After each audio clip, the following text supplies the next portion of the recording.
कृष्ण। ध्यायतो विषयान् पुंसः संगस्तेषु पजायते संगात संजायते कामः कामात् क्रोधो विजायते क्रोधात् भवति सम्मोहः सम्मोहात् स्मृति विभ्रमः स्मृतिभ्रंशात् बुद्धिनाशो बुद्धिनाशात् प्रणश्यति।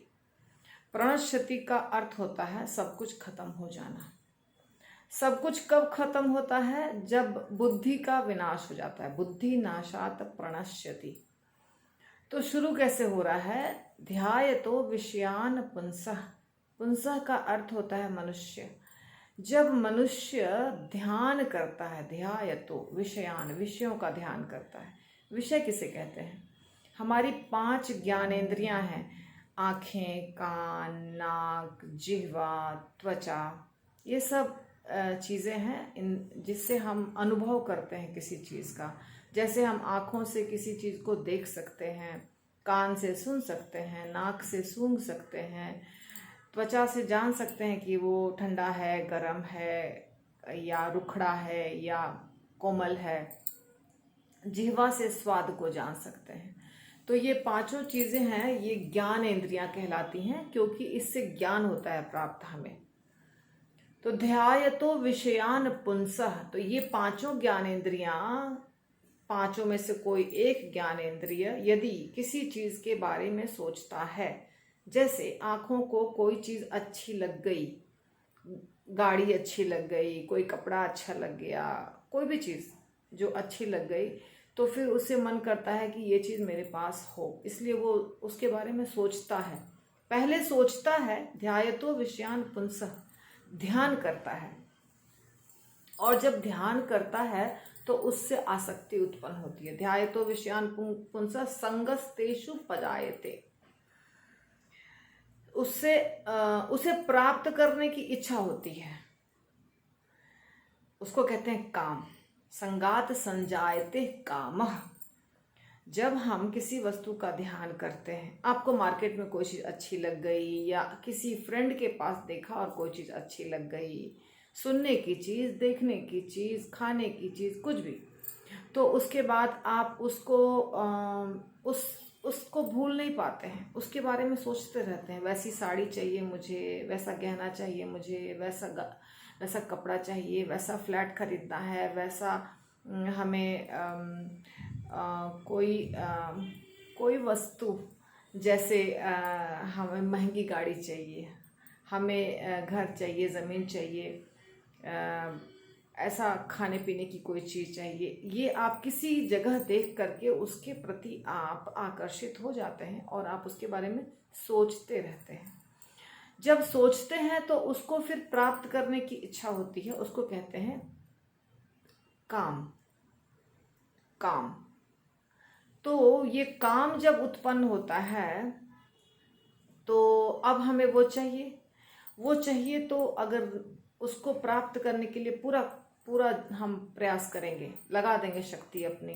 अगर धन है तो धन से हमें वो खरीद लेना है, यदि धन नहीं है तो हम धन इकट्ठा करने की कोशिश करेंगे, या फिर और भी प्रॉब्लम है तो हम कुछ गलत तरीके से धन इकट्ठा करने की कोशिश करेंगे, क्योंकि हमें वो चीज़ चाहिए।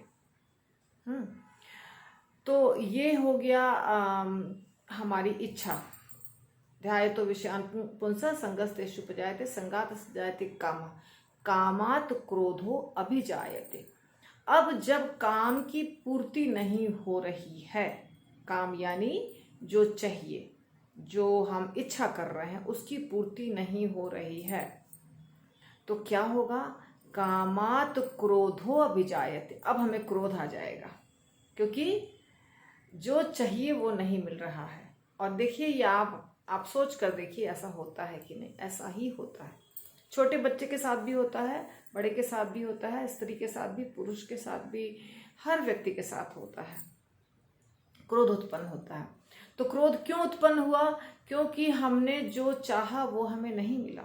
अब ये जैसा हमने आपको बताया कि गाड़ी, मोटर, घर, बंगला, साड़ी, गहना, जेवर, इसके साथ साथ और सटल लेवल पे, सूक्ष्म स्तर पे सम्मान, मान, प्रतिष्ठा, ऐश्वर्य, ये सब चीज़ भी आता है। कहीं हम जा रहे हैं, हमें हमारा दोस्त हमको बहुत सम्मान दे, हमारा दोस्त या हमारा रिश्तेदार या हमारे साथ काम करने वाला या हमारे सीनियर जूनियर जो भी हैं वो हमें सम्मान दें और वो सम्मान भी हमें नहीं मिला तो भी क्रोध आएगा। यदि किसी ने बहुत प्यार से नहीं बात किया तो भी क्रोध आएगा। यदि हमें कुछ सुविधा देनी चाहिए थी उस व्यक्ति को नहीं दिया तो भी क्रोध आएगा। तो हर स्थिति में क्रोध आने वाला है। जो चाहिए वो नहीं मिला तो क्रोध आएगा, यही होता है बस। आप इस बात को कहीं पर भी लागू कर लीजिए। आप ट्रेन में जाते हैं, आपको आपकी सीट नहीं मिलती है, आपको क्रोध आता है। कहीं आप प्लेन में चढ़ने के लिए आप खड़े हैं और आपको बोर्डिंग पास नहीं मिल रहा है या आपको बहुत डिले कर दिया एयरलाइन वालों ने तो आपको क्रोध आएगा। हर स्थिति में क्रोध आएगा। तो क्रोध तभी आता है जब हम उम्मीद कर रहे हैं और वो उम्मीद पूरी नहीं हो रही है। जो उम्मीद किया उसकी शुरुआत कहाँ से हुई थी? ध्यायतो विषयान पुंसः से, ध्यान करने से शुरू हुआ था उसका। जैसे इसके बारे में एक बहुत बड़ी कथा है अजामिल की। अजामिल ने ध्यान किया उस वेश्या का, जो वेश्या उसको मिली थी जब वो फूल लाने या समिधा लाने के लिए गया था अपने पिताजी के पूजा के लिए। और उसको ध्यान किया, उसको अच्छी लगी, उसको ध्यान किया और बाद में अपने घर में ले आया और ये धीरे धीरे उसका पूरा नाश हो गया। तो यहाँ पे हम इस श्लोक को ऐसे समझ रहे हैं कि जब हमारा, देखिए हमने देखा कि काम के बाद क्रोध उत्पन्न हो गया। अब क्या होगा? क्रोधात भवति सम्मोह। क्रोध होने के बाद मोह उत्पन्न होता है। मोह का मतलब क्या होता है? मोह यानी जो सत्य है वो उसको भूल जाता है व्यक्ति और उसके सत्य की जगह असत्य सत्य लगता है, उसको कहते हैं मोह। सत्य सत्य नहीं लगता है। सच्ची जो चीज़ है, जो सत्य रूपरेखा है किसी चीज़ की असली, वो नहीं समझ करके भ्रमित हो जाता है। सम्मोहात क्रोधात भवति सम्मोह, सम्मोहात स्मृति विभ्रमः। और जब मोह उत्पन्न होता है यानी कि वो जब भ्रमित होता है, यानी कि जब उसको सच्ची चीज़ झूठी और झूठी चीज़ सच्ची लगती है, तब होता है क्या? स्मृति का विभ्रम होना। यानी कि जो हमारे दिमाग में स्मृति है, स्मृति पटल पे है, जो स्मरण शक्ति है, जिसमें कि ज्ञान है थोड़ा बहुत, वो हम उसको भूल जाते हैं। सम्मोहात भवति क्रोधात भवति सम्मोह, सम्मोहात स्मृति विभ्रम, स्मृति भ्रंशात बुद्धिनाशो। और स्मरण शक्ति के भ्रमित होने पर बुद्धि नष्ट हो जाती है हमारी। बुद्धि क्या चीज़ है? बुद्धि विवेक है। जैसे कि हम समझते हैं कि ये व्यक्ति अच्छा है, ये काम अच्छा है, इसके द्वारा हमारा भला होने वाला है, ये सब सही गलत की पहचान। पर अब बुद्धि क्या हो गई? पूरी तरह से नष्ट भ्रष्ट हो गई। और जब बुद्धि नाशात प्रणश्यति, और जब बुद्धि का नाश होता है तो हम पूरी तरह से बर्बाद हो जाते हैं।